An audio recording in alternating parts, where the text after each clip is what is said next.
Monday, June 30th, the Bowdoin International Festival launches a full series of live streamed concerts over the next few weeks with the celebrated Ying Quartet and clarinettist Derek Bermel playing Schubert and an intriguing piece by Bermel himself. This will be at 7:30 in the evening Eastern Daylight Time, 4:30 in the afternoon on the West Coast, 1:30 in the morning here in Europe, but I guarantee you it's worth staying up for, and 9:30 in the morning, Tuesday morning, down under in Australia. They'll be doing Schubert String Quartet number 12 in C minor, the Quartet Satz, and then they'll finish up with Schubert String Quartet number 14 in D minor, the Death and the Maiden Quartet. Both lovely pieces. But the one I want to talk about most is Derek Bermel's piece, which comes in between. He's the clarinettist composer, and his piece is called A Short History of the Universe. Before we get to that, let me tell you a little bit first about the players. The Ying Quartet, here's what the LA Times says about the Ying Quartet. The Ying Quartet came as close to the ideal as possible, delivering chamber music of astonishing, refreshing exaltation and exhilaration. Wow. Yeah, you don't need any other quotes than that. They are, you can see in the picture there, they are from Winnetka. And you know what I love about America? This is an American string quartet. They're of Asian heritage. It doesn't matter. They're Americans. I tell you, I've lived in Europe for decades. I'm still an American. I'm not French, though I've lived in France a long time. I'm not Swedish, though I've lived in Sweden a long time. Doesn't work that way. But in America, yeah. You know, you're born and raised in America. You're an American. First and foremost. And that's a great thing about it. Anyway, so that's their picture above. And then there's Derek Bermel below on the clarinet and as a composer, because he's both. Anyway, they were formed in 1988 while they were all studying at Eastman School of Music in Rochester. And they are now resident string quartet at that school.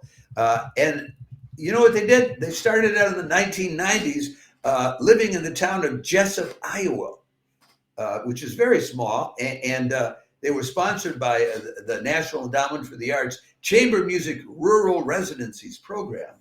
And and they were playing, you know, in grocery stores. And I mean, any place they could find, they'd play for 6 people sometimes for 600.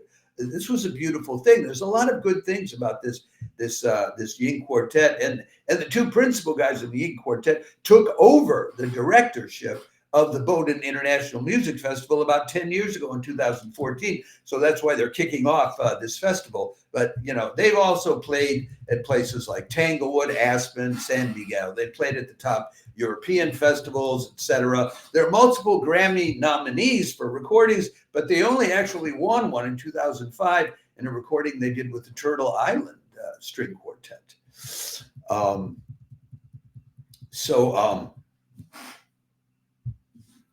They're regulars at the Bowdoin International Music Festival and the Aspen Music Festival.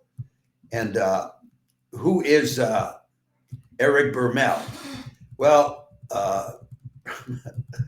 Bermel is a clarinetist and a composer. He's got an opera coming out, premiering later on in July, which I have the name somewhere in my notes. Anyway, for a time, he was faculty at the Institute for Advanced Study in Princeton. And he attended some lectures by Nina Arkani Hamed on space-time, gravity, and the multiverse. And he got inspired by it. And he had been talking with another quartet called the Jack Quartet about writing a clarinet quintet for them. And so he decided, well, he'll do one based on being inspired about gravity. And so A Short History of Time presents musical depictions of gravity expressed both horizontally in time, duration, speed, and vertically in space, pitch, contour. I don't.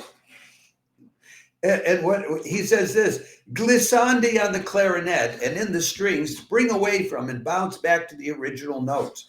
By exploring various ways of stretching and compacting or curving musical space-time, I hope to evince a sort of general relativity for the ears, unquote.